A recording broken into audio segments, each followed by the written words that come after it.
My name is Clara, and I'm 39 years old. For a long time, I believed my life was orderly and fulfilling. I lived in a picturesque suburb with my husband, Robert, a successful architect whose passion for his work consumed his every waking hour. I admired his talent and dedication, but over time, those same qualities became a wedge between us. His late nights, endless meetings, and preoccupation with projects left me feeling invisible and unfulfilled. The love we once shared seemed to diminish with each passing year, replaced by the quiet loneliness that settled in our spacious home. It wasn't always like this.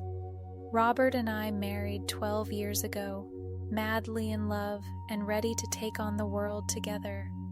Our early years were filled with laughter, shared dreams, and an intimacy that made us inseparable. But as his career demands grew, so did the distance between us. I often lay awake at night, staring at the empty side of the bed, longing for the man who used to hold me close. Instead, I heard the faint rustle of papers and the clicking of his computer from the office downstairs. Then, something unexpected happened. Robert's son, Aaron, came to live with us after graduating from college. At 22, Aaron was full of youthful energy and optimism, the complete opposite of the detached silence that had enveloped Robert and me.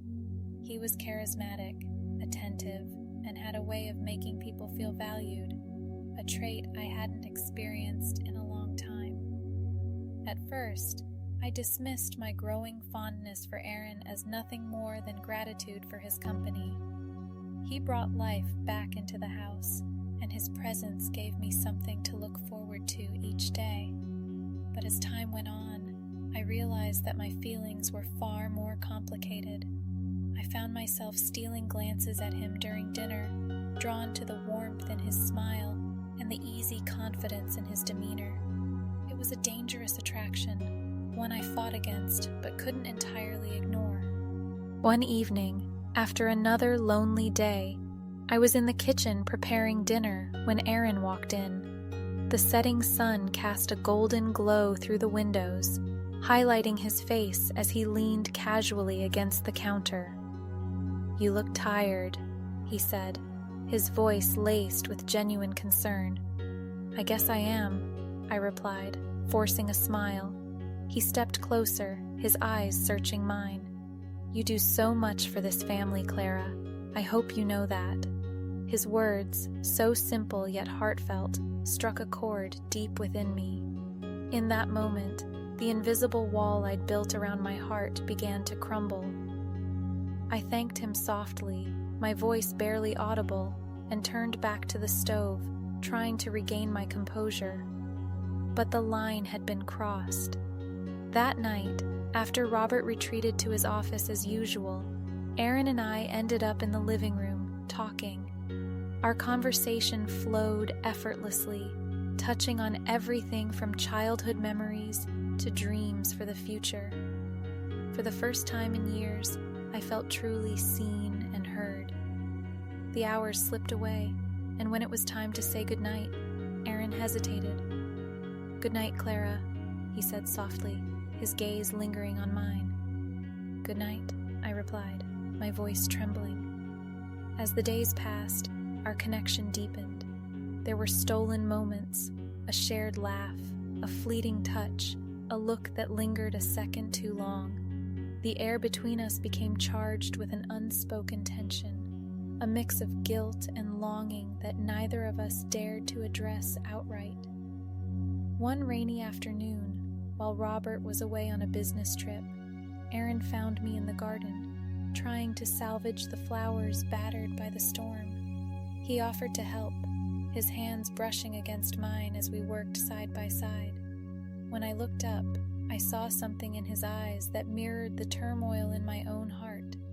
"Clara," he began, his voice steady but full of emotion, "I can't pretend anymore. I care about you more than I should."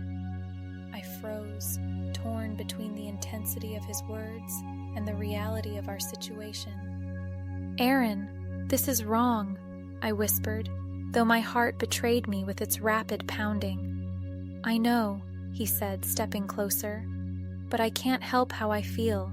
Can you?" For a moment the world around us seemed to fade away. The rain fell softly, the garden bathed in a muted glow.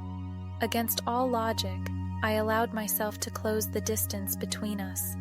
Our lips met in a kiss that was both hesitant and passionate, a release of the emotions we had kept bottled up for far too long. Reality came crashing back as we pulled apart.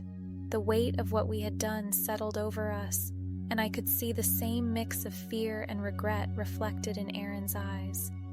"We can't do this," I said, my voice firm despite the tears welling up. "This has to stop." Aaron nodded, his jaw tight. "I understand. I'm sorry, Clara." But even as we agreed to put an end to it, the damage had been done. The memory of that kiss lingered, a reminder of the line we had crossed and could never uncross. Over the following weeks, I tried to distance myself from Aaron, throwing myself into activities that kept me out of the house. But the tension between us was palpable, and every interaction felt like walking a tightrope. Robert, oblivious to the turmoil unfolding under his roof, continued his long hours at work, leaving me to wrestle with my guilt in silence. One evening, as we sat down for dinner, Robert announced that he had taken time off for a family trip, a chance for us to reconnect. The irony wasn't lost on me, and I forced a smile, dreading the thought of being in close quarters with both him and Aaron. The trip, however, became a turning point. Away from the familiarity of home, I found clarity. Watching Robert make an effort to engage with us, I was reminded of the man I had fallen in love with. I realized that my feelings for Aaron stemmed not from genuine love, but from a void I had allowed to grow between Robert and me. When we returned, I knew I had to take action. I sat down with Robert and confessed my feelings, not about Aaron, but about the loneliness and disconnection I had been experiencing. It was one of the hardest conversations of my life, but it was also the most honest. To my surprise, Robert listened with an open heart, acknowledging his role in our drift apart. Aaron, sensing the shift, decided to move out and start a new chapter in his life. Our goodbye was bittersweet, but necessary. As I watched him drive away, I felt a mix of relief and sorrow, knowing that our brief, forbidden connection had changed us both. Robert and I began the slow process of rebuilding our marriage, learning to communicate and prioritize each other in ways we hadn't before. The journey wasn't easy, but it was worth it.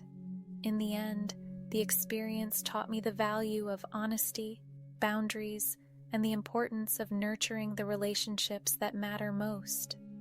If my story resonates with you, know that even in the darkest moments, there is a path to healing.